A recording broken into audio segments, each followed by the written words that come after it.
हमारे जो लोकसभा के चुनावों के जो हमारे जो पक्ष में हैं, हमारे जो लीडिंग कैंडिडेट हैं और हमारे जो फेस ऑफ द पार्टी हैं, हमारे यशस्वी प्रधानमंत्री, ये उनके चुनाव हैं।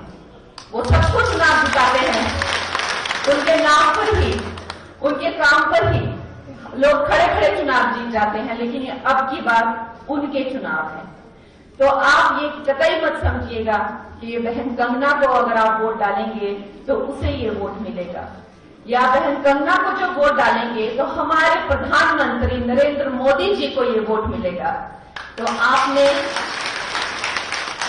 किसी तरह की कोई कमी हमारे क्षेत्र से नहीं होनी चाहिए।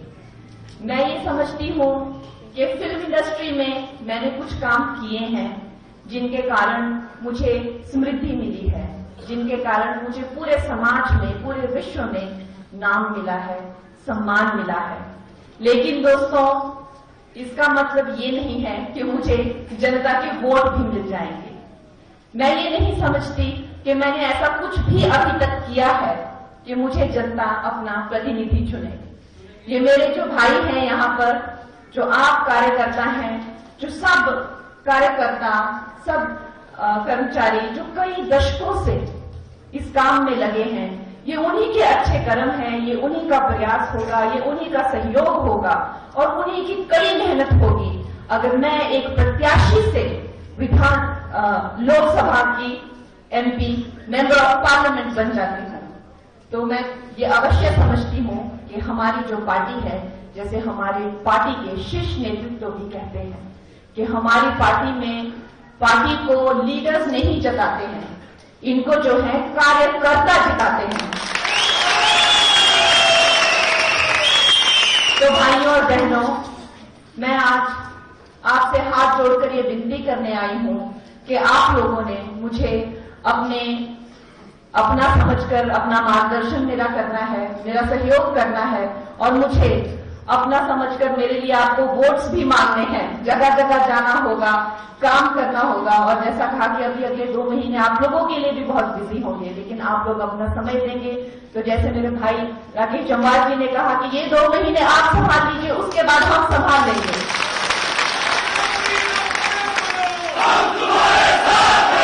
दोस्तों, आज मेरे बहुत युवा दोस्त आज यहाँ आए हैं। आप अक्सर समझते होंगे और आप सोचते होंगे कि क्योंकि आप लोग बहुत युवा हो, हम लोग भी युवा हैं पर इतने युवा नहीं है जितने कि आप हो।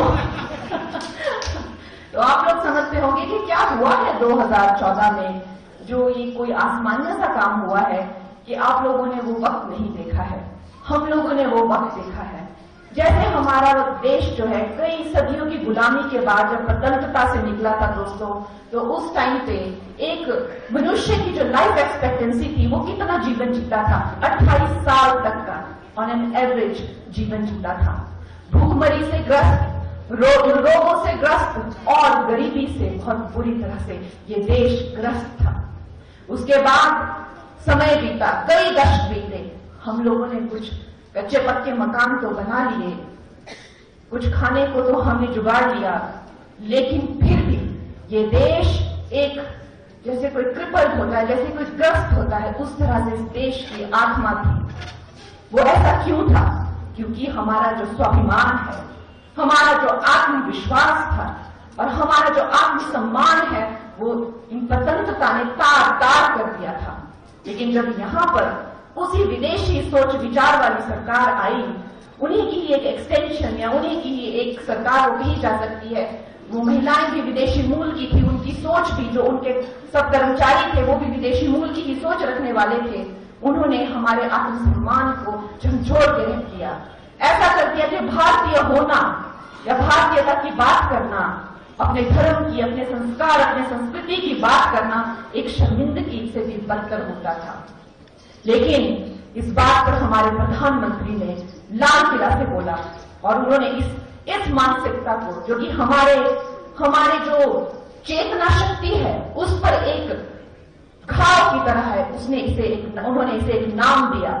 उन्होंने कहा गुलामी का चिन्ह, और उन्होंने हर एक भारतीय को कहा कि इस गुलामी के चिन्ह से हमें उभरना है।